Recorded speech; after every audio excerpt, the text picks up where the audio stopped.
Hey everybody, welcome back to Crypto News, the YouTube channel where we bring you crypto news and talk about the crypto market.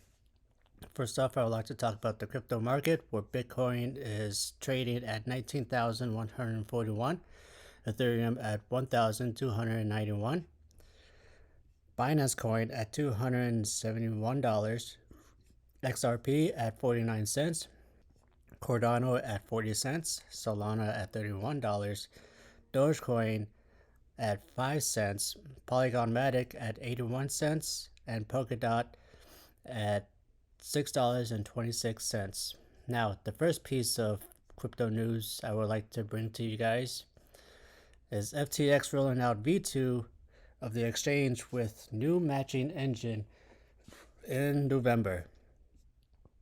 Now, this this news came out there when the FTX CEO himself, Sam Bankman-Fried, tweeted this morning on October 10th.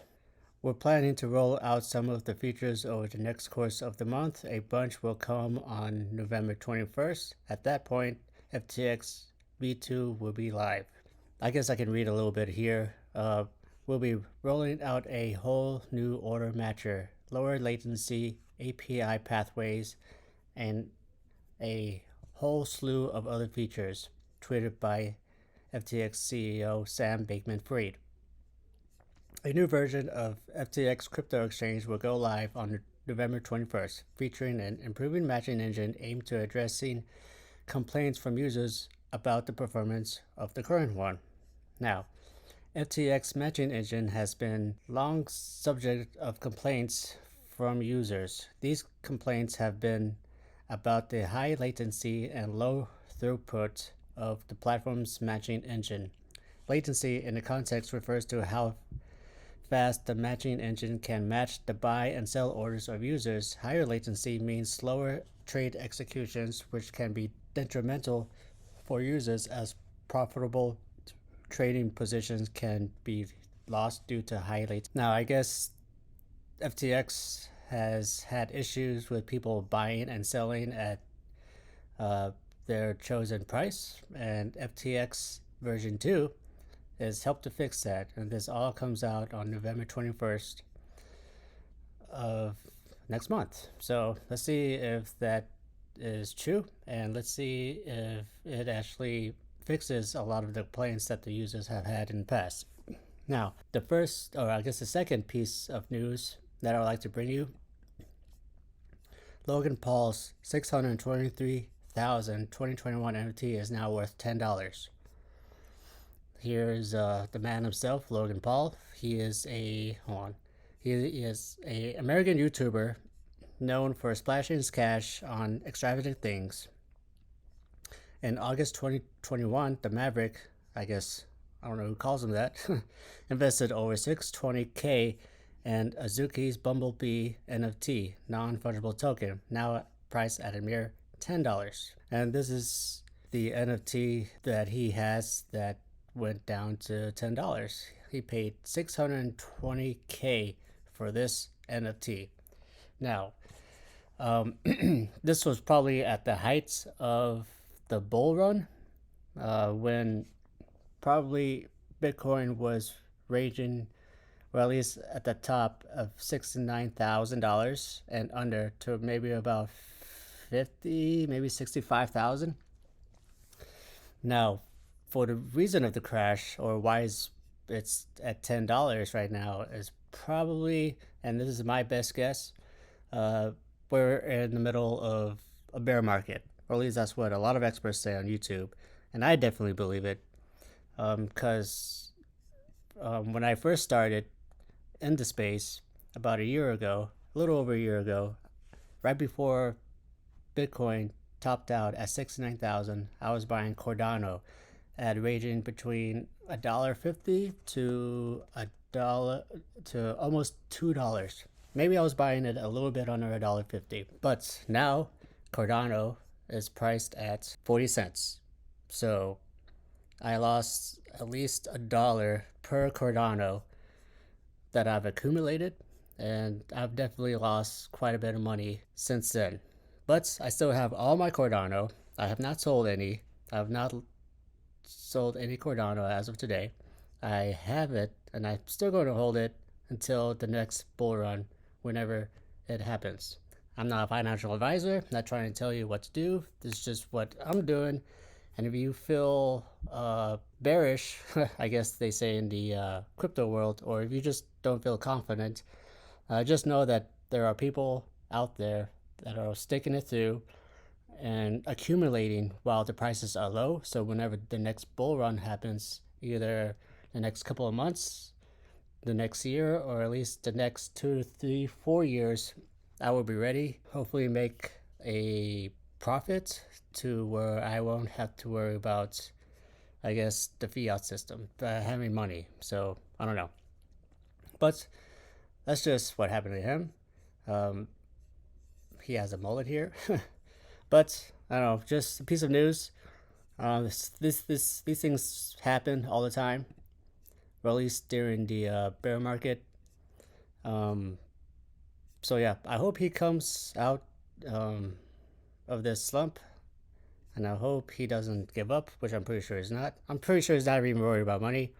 He's throwing all kinds of money around. Um, he's a YouTuber. He has a brother that's a YouTuber also. I don't know his name. Something Paul, Chad Paul. I have no idea. He's a boxer. You guys may have known of him, so I'm not really worried about it. Either way, next piece of news: Lightning Network bot hack perfectly demonstrates it's not Bitcoin. Now, a popular Bitcoin tipping bot for Telegram Messenger powered by the Lightning Network was exploited over the weekend by hackers who stole 14 million Satoshis, or 0.14 BTC, worth about $9,480. According to the Lightning Network transaction bot Twitter account, hackers exploited a vulnerability in Eclair's API to siphon the Bitcoin.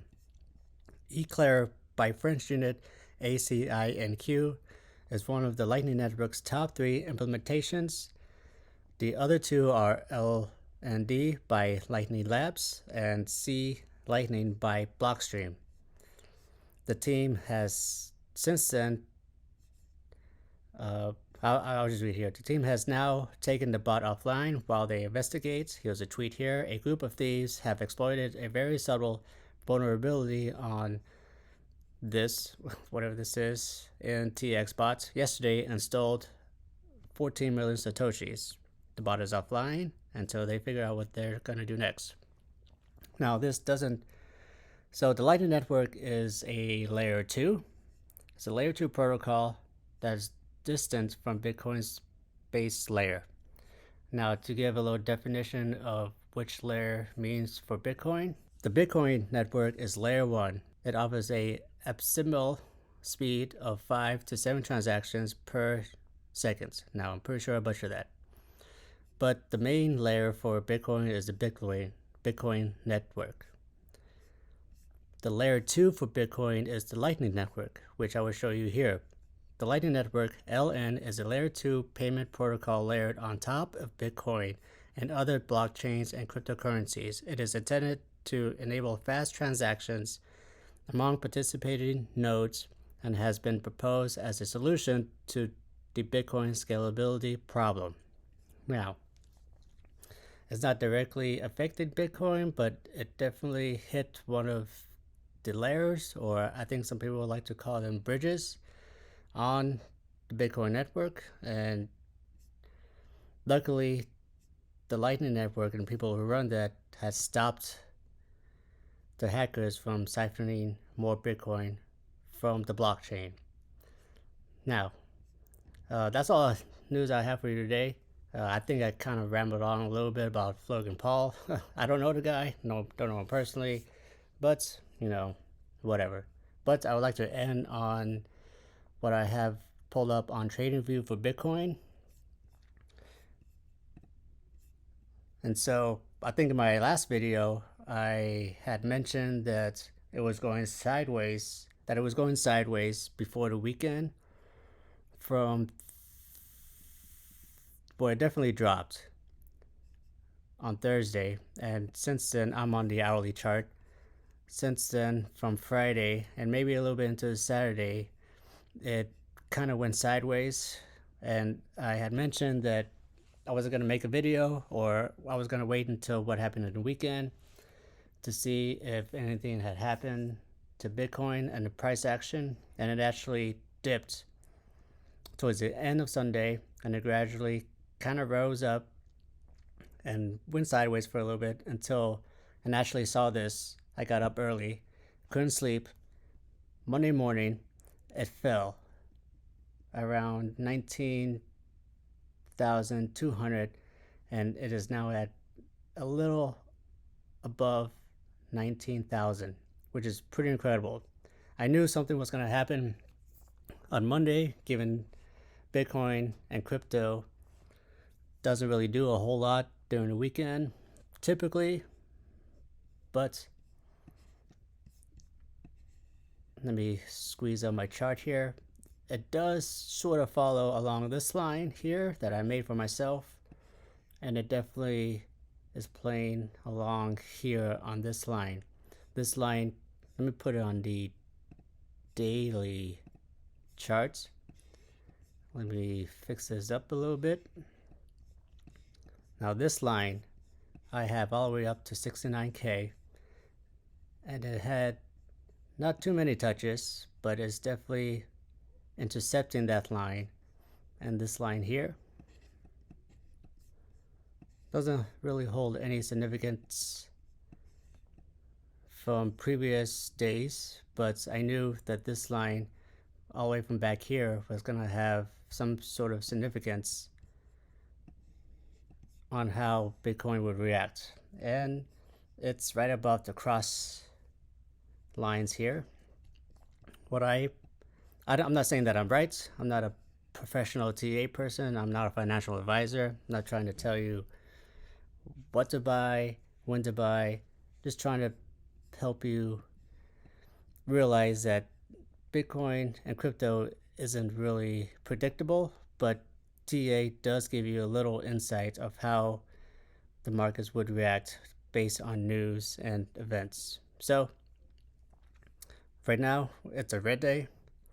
It did have its rally, like I mentioned in my previous video, and that it actually went down lower than what I had expected. I think I expected to be bouncing around this box here that I made for myself. It still can go up here, maybe in a month or so. We may never know, but it could just do what exactly did on Friday. Let me get this out of the way, sorry. Just fall right through it, and then found its support, and then fell right through that. And so we're right above 19,000. I don't know if it's going to go any lower. It could potentially go lower to 18.4, how it did between Wednesday and Thursday of September 2020. But we may never know. It could just go sideways again, or it could actually follow this line right here from what I had on the 69,000, and maybe find a support here at 18.7. And it might, go up and down or whatever. But crypto, you may never know what's gonna happen.